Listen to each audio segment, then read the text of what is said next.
Bonjour tout le monde, merci tout d'abord pour l'invitation. Il est déjà un peu tard, donc je vais essayer de ne pas vous terroriser avec des chiffres et des méthodes un peu trop lourdes. Je vais essayer de rendre ça le plus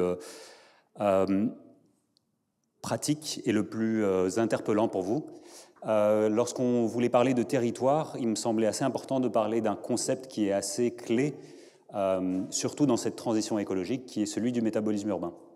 Vous allez voir, comme on le voit sur cette figure-ci, c'est quoi le métabolisme urbain? C'est cette idée de mesurer ce qui rentre et ce qui sort des territoires. Et vous allez voir que cette mesure de ce qui rentre et ce qui sort de nos territoires reste la base pour tout futur urbain. Si on veut savoir si notre territoire sera résilient, vert, ouvert, que sais-je d'autre, il faut le mesurer. Il faut se dire où sommes-nous aujourd'hui et où allons-nous demain. Pour rentrer un peu dans ce sujet, évidemment, il y a beaucoup de choses à dire. Je vais essayer de vous donner quelques chiffres pour cadrer cette thématique qui est trop complexe. Ces différents chiffres vont vous parler vous avez certainement entendu parler de l'économie circulaire. Aujourd'hui, on est plutôt dans une autre histoire, celle de la linéarité. Donc ce contexte-là, c'est quoi? C'est que durant le siècle passé, la population urbaine a augmenté de 14 fois, et vous pouvez retenir ce chiffre parce que vous allez le voir dans les autres chiffres également, parce qu'il reflète aussi la consommation énergétique.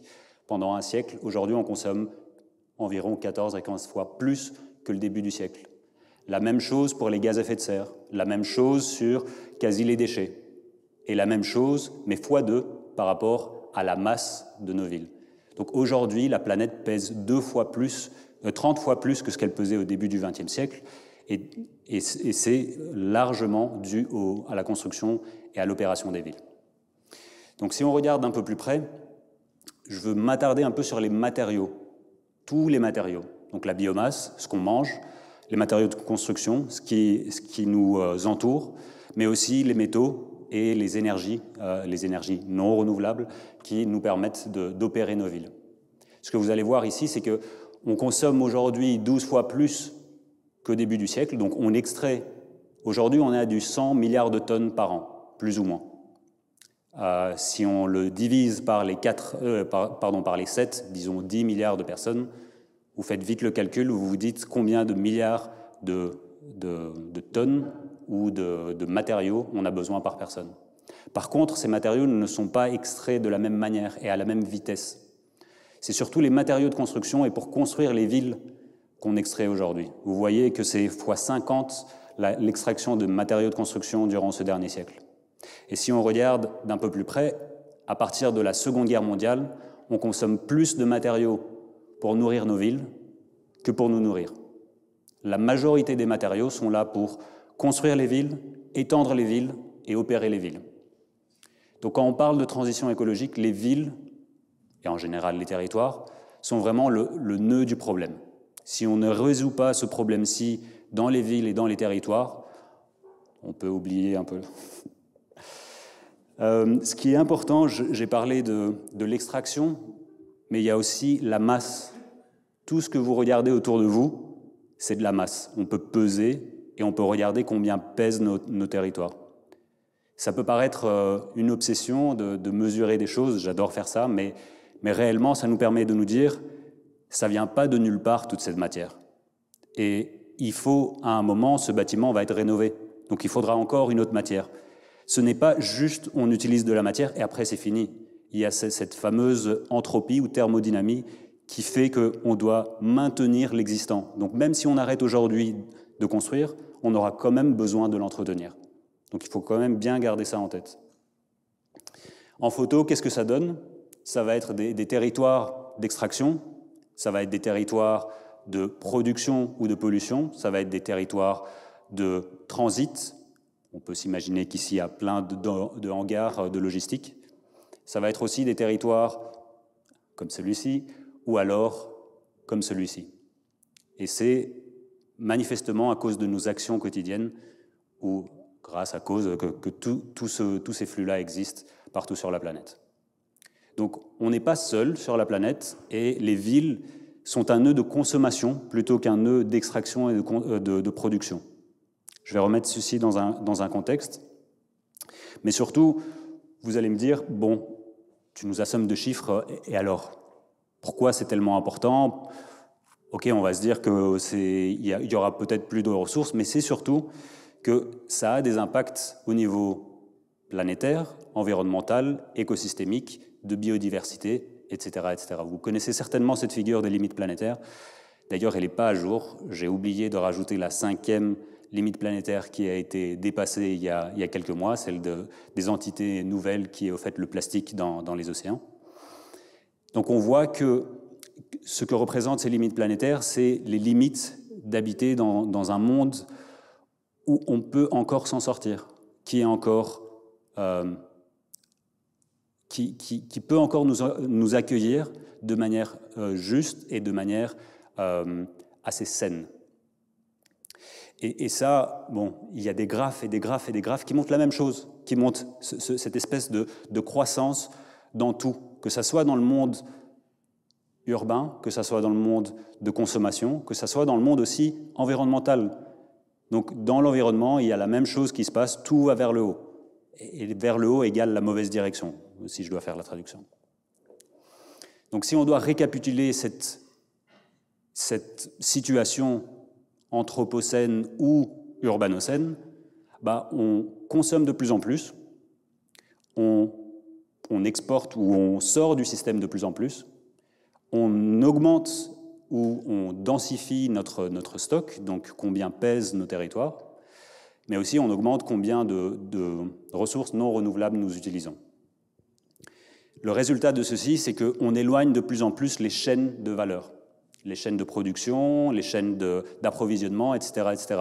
Vous le savez certainement, on l'a vu, on le voit aujourd'hui même, comment les chaînes d'approvisionnement sont fragiles, combien elles sont dues à des conflits géopolitiques. On l'a vu durant 2 crises, une crise sanitaire, mais aussi une crise de conflit. Et évidemment, chacune de ces enjeux-là est liée avec des impacts environnementaux. Donc vous allez me dire un peu comment on est arrivé là et est-ce qu'on peut retourner un peu en arrière pour arrêter tout ceci et comment on peut agir, nous, vous, en tant qu'acteurs du terrain. Donc comment on en est arrivé là? Comment ça se fait qu'on consomme de plus en plus? Comment ça se fait que les villes sont le nœud du problème et qui sont aussi peut-être le nœud de la solution? Premièrement, les villes, avant en tout cas, on était dans une boucle assez fermée au début du XXe siècle. On recyclait, on remettait dans la boucle quasi 40% de tous les matériaux qui venaient dans notre société. Aujourd'hui, on est à du 7-8%. Et les villes étaient très solidaires. Toutes les activités se retrouvaient au même endroit. On avait l'agriculture, on avait l'industrie, on avait l'habitat, tout se situait dans le même rayon de quelques kilomètres. Malheureusement, ce triangle parfait a commencé à se désolidariser au bout du XIXe siècle quasiment, et on va voir pourquoi. Mais c'est à partir de cette désolidarisation que tout s'est linéarisé. Et par linéarisation, il y a aussi, on augmente notre extraction lointaine, on augmente nos déchets lointains, on augmente nos impacts environnementaux proches et lointains. Donc pourquoi on a désolidarisé ce triangle-ci? Il faut se dire qu'avant, on utilisait les urines et les excrétas pour l'agriculture qui se trouvait juste là. On avait des animaux dans la ville qui mangeaient tout gaspillage alimentaire. On tuait ces animaux pour les manger juste après. On parlait d'un rayon de quelques kilomètres. Et tout ceci a changé du jour au lendemain quand on a commencé à repousser certaines activités, donc certaines professions. Par exemple, ici, c'est le chiffonnier à Paris dans le début du XXe siècle. Des personnes qui reprenaient les déchets et qui refaisaient des nouveaux produits grâce à ces déchets-là. Par exemple, le papier et d'autres choses. Donc on a éliminé tout un pan économique des villes. On considère que ceci est malpropre, n'est plus urbain. On a aussi arrêté d'acheter. Avant, on achetait les matériaux dans une déconstruction d'un bâtiment. il y avait des auctions, on allait acheter. Il y avait des gens qui se pointaient le jour de la démolition pour acheter à un prix fort tous les matériaux qui sortaient de ceci. Ceci, évidemment, avec les nouveaux matériaux de construction, ce n'est plus du tout le cas. Et il y a eu plusieurs prix Nobel qui ont un peu foutu le boxon, qui sont par exemple Haber-Bosch, qui ont fait les engrais minéraux. Donc ils utilisent un maximum de pétrole et de combustibles fossiles pour faire de l'azote qui existe dans l'air, pour le faire dans de l'azote qu'on va pouvoir utiliser pour les plantes. Et ceci, ça veut dire qu'on ne doit plus utiliser toutes les urines, tous les excrétas qu'on utilisait avant pour l'agriculture. Ça veut aussi dire qu'on a dit que l'égout, on met tout là-dedans et on vale ça très très loin. Ça veut dire aussi qu'on consomme énormément d'eau pour faire tout ceci. Donc on a parlé de matériaux, il y a évidemment l'eau. Et puis une des dernières choses, c'est par exemple les trains. Dès qu'on a eu les trains, on a pu acheminer du grain, de la viande, de la roche phosphatée, du bois et plein d'autres choses qui viennent d'autre part. C'est vraiment cette distance d'approvisionnement, tout a coïncidé et a lancé cette machine à s'emballer qu'aujourd'hui on a du mal. Donc si on doit réfléchir à ces territoires-ci, il faut réfléchir à comment resolidariser l'agriculture, l'industrie et l'urbain. C'est vraiment la clé pour demain. L'impact de cette désolidarisation, c'est deux choses. C'est qu'on a fait que les villes sont devenues spécialisées en termes de l'utilisation du sol. Donc aujourd'hui, on n'a plus d'industrie dans le sol. Ça coûte trop cher le mètre carré pour commencer à mettre des activités productives qui réemploient les matériaux de construction, qui font de l'agriculture urbaine et qui font les chaises dont vous êtes assis et assises. Il y a aussi eu une spécialisation des emplois. Certainement qu'aucune et aucun d'entre vous ne sait faire sa propre nourriture ou se débarrasser de ses propres déchets. On a externalisé la majorité des emplois qui faisaient que la ville était circulaire, que la ville était la plus locale possible. Bon, on a fait ce tableau un peu sombre, mais maintenant on va où? Aujourd'hui, il y a des quêtes, des trajectoires socio-écologiques dont plein de plans d'action de différentes villes à travers le monde commencent à s'orienter. Il y a la ville du donut, il y a la ville de 15 minutes, il y a la ville circulaire, il y a la ville autosuffisante, résiliente. Il y a plein d'adjectifs autour des villes et des territoires aujourd'hui. Mais si on doit en choisir une de celles-ci, comment on va y arriver là? Et est-ce qu'en choisissant une trajectoire, on est en train de nier ou de rentrer en conflit avec d'autres trajectoires? Pour savoir si on peut arriver à ces trajectoires-là au bout, si on est résilient, il faut se dire où sommes-nous aujourd'hui, où voulons-nous arriver, et chiffrer tout ceci. Sans chiffrer tout cela, ça reste des belles paroles, mais sans savoir si on le peut. Si on n'a pas les chiffres et si on ne regarde pas le foncier pour se dire on peut le faire, tout ça reste des plans, des visions, plutôt que de la réalité. Donc un concept que je vous propose d'utiliser pour naviguer à travers toute cette complexité, c'est le métabolisme urbain. Ce métabolisme urbain, j'en ai parlé un peu tout à l'heure, c'est cette expression qui nous permet de comparer les villes ou les territoires à un organisme vivant, du fait que la ville a besoin, comme un organisme vivant, de ressources pour fonctionner, pour subsister. Elle les optimise, elle les digère à l'intérieur, elle les métabolise à l'intérieur de son sein. Et grâce ou à cause de cette métabolisation, il y a des déchets qui sont créés et qui sont expulsés. Donc c'est un peu une métaphore ou un concept qui sert à juste imager tout cela. Il ne faut pas commencer à se dire qu'il y a des mauvaises parties du corps, des bonnes parties du corps. Enfin, il ne faut pas aller dans tout ça. On l'utilise comme une métaphore de travail pour faire plusieurs choses. Pour faire quoi? Divers de mes collègues utilisent cette métaphore pour dire autre chose. Il y a des personnes qui vont regarder, par exemple, quels sont les aspects politiques autour de ces flux-là, d'approvisionner. Est-ce qu'il y a de l'égalité ou de l'inégalité par rapport à l'accès de l'énergie? Il va y avoir d'autres personnes comme moi qui sont des mordus de comptabiliser. Combien et comment faire qu'on comptabilise ça bien et qu'on compare des villes entre elles. Il va y avoir d'autres personnes encore qui font autre chose. Pour le cas d'aujourd'hui, je vous propose d'avoir de voir le métabolisme urbain comme, au fait, cette métaphore qui comptabilise qui rentre dans les villes. Donc vous voyez ici ce petit tableau avec des flux qui rentrent dans la ville, avec l'énergie, l'eau, les matériaux. Ce qui sort de la ville, donc les exportations, les déchets, mais aussi les eaux usées, les gaz à effet de serre. Et ce qui reste dans la ville, donc le stock. Ce qui ne bouge pas pendant plus d'1 an dans les villes. Donc à quoi ça sert tout ça? Ça sert premièrement à faire ce qu'on appelle du monitoring environnemental. Je vous donne ici le cas de Bruxelles, quand j'avais comptabilisé les flux de Bruxelles. Voilà, ça donne ce que ça donne. Ça donne 25 000 gigawattheures. Vous allez me dire, c'est beaucoup, c'est pas beaucoup, qu'est-ce que ça veut dire? C'est pas le but d'avoir le chiffre précis. Un chiffre tout seul ne sert à rien. Il faut le comparer par rapport à quelque chose d'autre, que ce soit dans le temps, est-ce qu'on a évolué dans le bon sens ou dans le mauvais sens, que ce soit par rapport à une autre ville et se dire, est-ce que Bruxelles est efficace par rapport à sa consommation de ressources ou pas? La même chose par rapport à son pays, par rapport à l'Europe, etc., etc. Donc on sert tout ça d'un benchmarking à un moment T pour aussi se dire, on fait des plannings d'action, voilà le moment en 2010, est-ce que toutes nos actions ont un effet sur les flux? Voilà à quoi sert par exemple une étude de métabolisme urbain. Et là vous avez l'énergie, l'eau, les matériaux, etc., etc.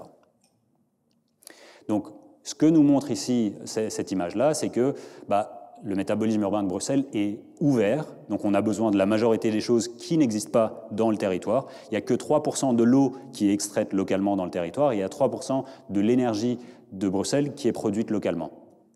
Ce n'est pas les panneaux photovoltaïques, hein, c'est l'incinérateur. Donc il faut se dire que la production énergétique dans les villes, ce n'est pas encore ça. Et pire encore, par exemple, pour les eaux usées, on importe l'eau potable de l'extérieur de Bruxelles, de la Wallonie, une autre région, et on la consomme, elle va dans les égouts, mais il y a aussi toutes les précipitations qui sont précisément la même valeur que tous les flux d'eau importés qui vont aussi dans les égouts. Donc non seulement on n'est pas circulaire, on est super linéaire. On pourrait utiliser les précipitations pour répondre à nos besoins d'eau potable. Non, ils vont dans les eaux usées et on paye pour ça, pour les traiter. Enfin,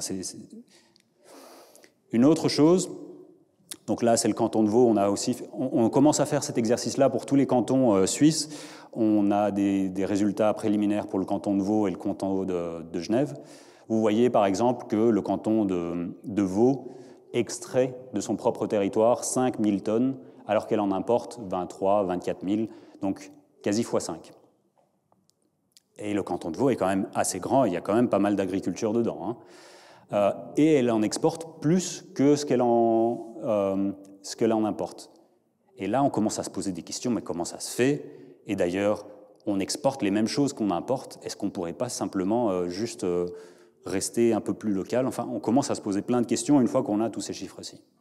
Ceci est par exemple pour le cas de Genève. On regarde par exemple, on extrait sur Genève 1000 milliers de tonnes, donc 1 milliard de tonnes, et on importe 10 000. Donc c'est x10 de combien on importe par rapport à combien on a localement. Et on exporte quasi la même chose qu'on importe. C'est vraiment des plaques tournantes, quoi. Les territoires sont des plaques tournantes de flux, et elles ne les optimisent pas, on n'utilise pas forcément ce qu'on a besoin. Une autre caractéristique du métabolisme urbain, c'est de commencer à regarder d'où viennent les flux. Ça, c'est par exemple d'où viennent tous les métaux qu'on consomme à Bruxelles. Il y a une énorme partie, plus de 15%, qui viennent d'Australie. Et donc on commence à se dire, bon, certes, on parle d'autosuffisance. Est-ce qu'on va devenir autosuffisant en métal? Je ne suis pas sûr, on n'a pas de mine localement. Même si on réutilise précieusement chacun des tubes luminaires, toutes les composantes des caméras et des chaises, il y a quand même un moment où on n'aura pas suffisamment pour répondre à la demande.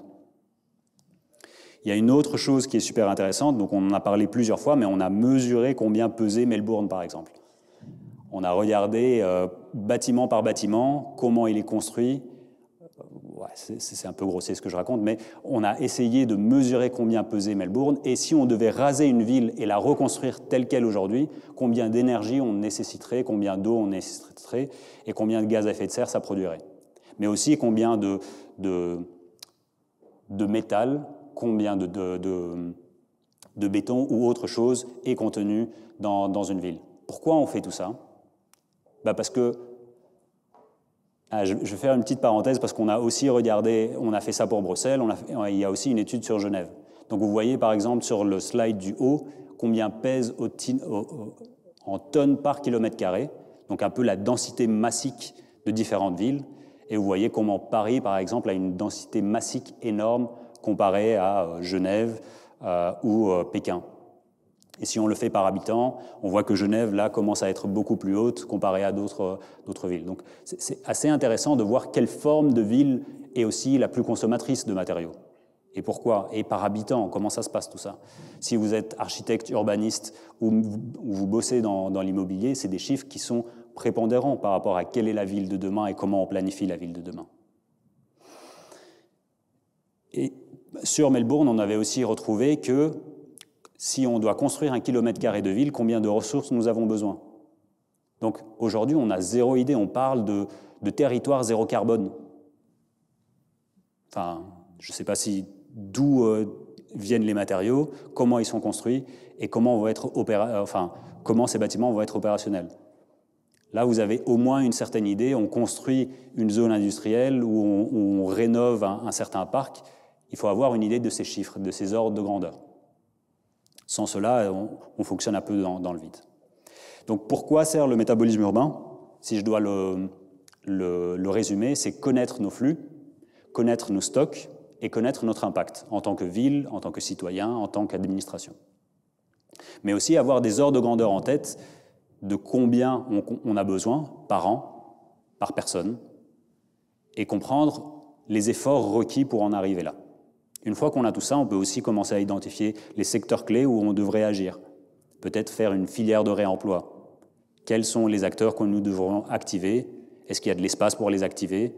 Est-ce qu'il y a du budget pour les activer? Est-ce qu'il y a les connaissances et les savoir-faire pour les activer? Etc., etc. Donc, il y a aussi également pas mal de politiques qui existent aujourd'hui grâce au métabolisme urbain, que ce soit l'économie du donut ou l'économie circulaire. Pas mal font d'abord une étude de métabolisme urbain et après lancent leur plan d'économie circulaire. C'était le cas à Bruxelles où on a fait plusieurs études et il y a ici par exemple différentes études qui ont fait une étude de métabolisme urbain d'abord pour lancer leur plan d'économie circulaire par après. Donc, on a accompagné, par exemple, au niveau académique, la région de Bruxelles pendant 3 ans sur leur plan d'économie circulaire avec les lunettes du métabolisme urbain, en leur disant « Est-ce que vous êtes sûr que vos 111 mesures que vous proposez dans votre plan d'économie circulaire vont avoir l'impact que vous pensez ou que vous espérez? Est-ce qu'il y a de la place dans votre ville pour le faire? Est-ce qu'il y a des gisements? Quels sont les business models qu'on pourrait construire localement grâce à des gisements particuliers? » Et là-dedans, souvent, une étude de métabolisme urbain sert comme le point zéro, et après on fait quelques approfondissements, par exemple sur des secteurs clés, le secteur de la biomasse, le secteur de la construction, le secteur de l'énergie, le secteur de l'eau. Toutes les villes ont les mêmes problèmes. Mais il y a aussi des expérimentations qui doivent exister. Sans avoir des expérimentations, en fait, ces études ne servent pas à grand-chose parce que on connaît les chiffres, on les regarde, mais sans changer, ça ne sert à rien. Enfin, voilà. Je vais vous raconter quelques succès et quelques échecs qu'on a pu voir à travers la lentille du métabolisme urbain et à travers les études. Donc, on a eu une chaire de métabolisme urbain pendant 3 ans à Bruxelles. Et il y a eu certains succès grâce à nos interactions avec les administrations et puis les acteurs terrain et la recherche, et certains échecs quand même. Les succès, c'est qu'on a essayé de développer une interface, un peu une interface entre la pratique, la recherche et l'administration. Donc on a eu des dialogues fluides, un peu comme aujourd'hui, où on mettait des décisions et des enjeux sur la table et on réfléchissait collectivement. On s'est attaqué sur un enjeu à Bruxelles qui était le bois de la forêt de Bruxelles, le bois de la forêt de Soignes, qui était coupé et exporté en Chine tous les ans. Et c'est juste parce qu'on a fait des interviews avec les opérateurs de la forêt qu'on s'en est rendu compte. On a monté une filière, une coopérative qui récolte le bois aujourd'hui, qui a des menuisiers qui n'existaient plus à Bruxelles, des charpentiers également, et aussi des scieries qui n'existaient plus à Bruxelles. On a monté une filière à travers cette étude du gisement. Il y a eu beaucoup d'échecs, et c'est aussi qu'on ne parle pas le même langage entre administration, chercheurs et praticiens. Il faut prendre le temps, il n'y a pas d'occasion. Chacun a un emploi du temps hyper chargé, on n'a pas de temps pour trouver ces moments-là, mais il faut trouver des moments off où on enlève notre casquette administrateur, chercheur ou autre, et on met notre casquette d'expert et on collabore tous ensemble.